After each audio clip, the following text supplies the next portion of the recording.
Hey guys, so standing right behind us right now is Travis Walton, who has one of the most famous cases of alien abduction pretty much in the history of the United States, I would say, right?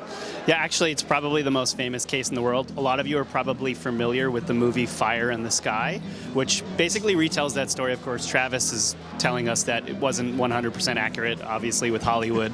Yeah, of course. What is. But yeah, we're actually going to get in there and ask him a few questions right now and see what he has to say. So real quick, though, before we do that, I wanted to say one thing. So what I found the most interesting of his talk was when he actually came to the conclusion recently that he doesn't think this was an actual abduction.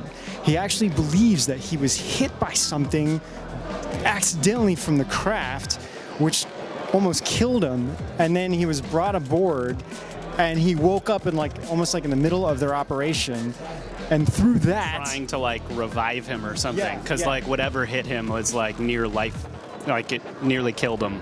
And also, one of the things that I didn't realize is that there was a humanoid in the room that had come to help him or something like that. So, which would be it wasn't just the gray aliens. Yeah, basically it was one of the Nordics that came to him to help him. And so he actually got up and then was like, hey, where am I? What's going on? And so they actually put him back under, and then he didn't realize 5 days passed, and then that's the rest of the story. So Travis, I guess, was a bit of a badass. So when the gray aliens were coming at him, he was just fighting them, and they didn't know what to do. So they brought in this guy who looked human, and that's how they helped him. Yeah, exactly. So all right, let's go ask him some questions now. Hi, Travis. We just listened to your talk, and I actually, it's really interesting because you're one of the first people that I really got indoctrinated into the UFO storylines when I was a little kid, because I remember hearing about your story, and it was interesting. I just always believed it. I remember seeing the Fire in the Sky movie, and it really moved me. But I think your speech you just gave, the most fascinating thing to me was the fact that you weren't actually abducted, that you don't think you were. Yeah. Can you talk a little bit about that? Well, Steve, he thinks I was abducted. He thinks the whole thing happened because they wanted me for some reason. But I don't agree. I think I did something that was unexpected, got myself injured, and then the only way they were going to prevent, galactic roadkill was to take me aboard and put me back together. And probably had technology to that end that humans wouldn't have anyway. Related to the internet now and technology and everything else, how has it been from when this first happened and how people looked at you, and all the years going through up until today, and how you're very respected in this whole community now? Well, it does make me feel a lot better that I feel like I am making some progress. My whole mission, so to speak, in being out here is to try to educate people, to make them realize basically some really simple things like this is real. These things do happen, that we're not alone in the universe. That's not, and that shouldn't be shock and awe and oh gee whiz, A lot of people think that's that this is all about, that this is, some lurid sci-fi kind of a thing. And, Hollywood is guilty of sort of adding to that.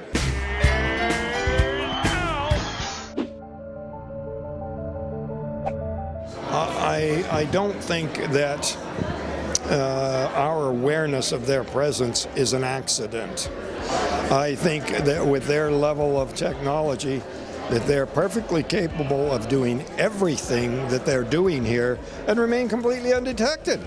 There could even be some walking around here today. Yeah, it's not like they slap their forehead and go, oh, dang, goofed up again, another human spotted me, dang, I got to be more careful in the future. It's not like that, I really think that they could be invisible if they wanted to be, and, on the contrary, the other thing that the debunkers say, well, if there was anything to this, they would just land on the White House lawn and say, here we are, Earthlings, They're not going to come and hand us technology, not because we don't, quote, deserve it, but for our own good. The non-interference directive, as it's been called in science fiction, is probably a reality, and it is for our own good. And I think perhaps a good deal of the government's secrecy is akin to that too, that they're doing it for our own good. I see. I see. Do you regret anything that happened with that? I regret ever getting out of that truck. I wish it had never happened. Yeah.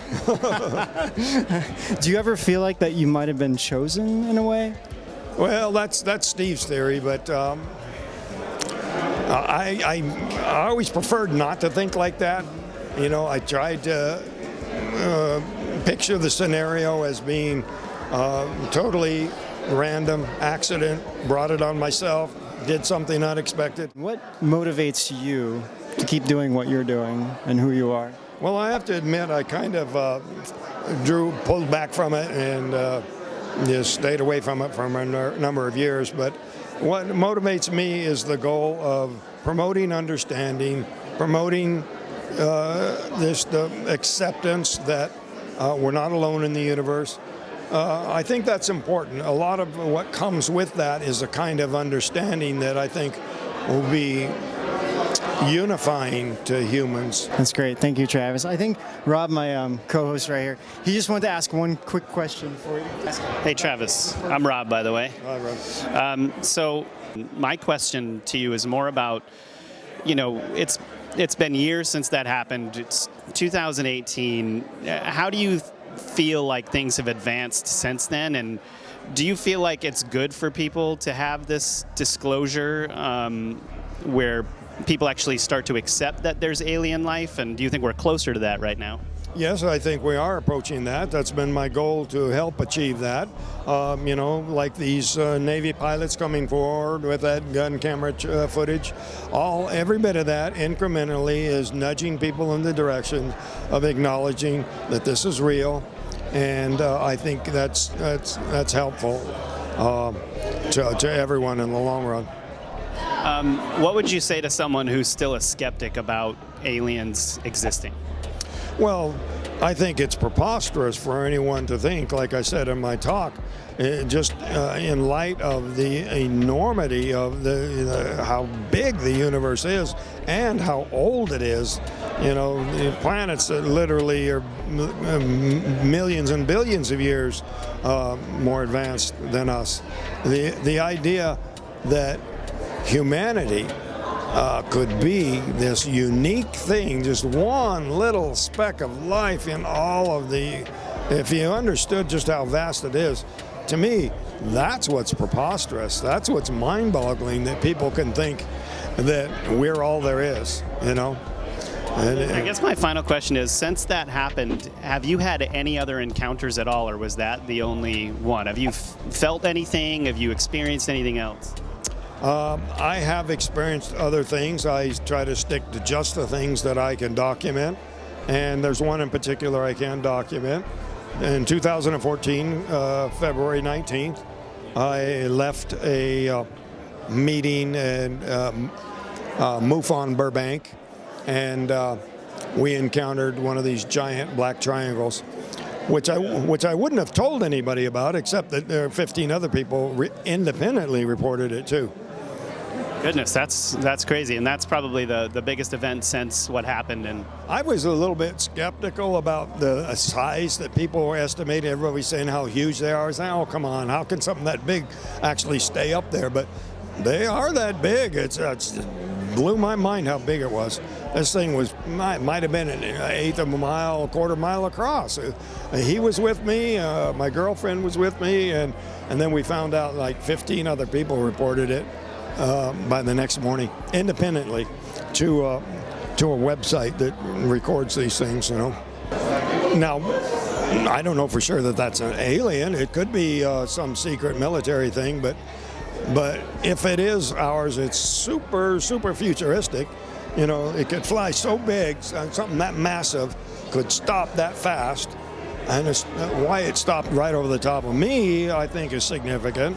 Because, it's a gigantic city and there's all kinds of people. Stop right over the top of me, and then the front of the triangle turns to the right and then shoots off in that direction. That's pretty amazing. Well, Travis, thank you very much for your time, and thanks for everything you do. Well, thank you, and keep up the good work yourself. Thank you very much.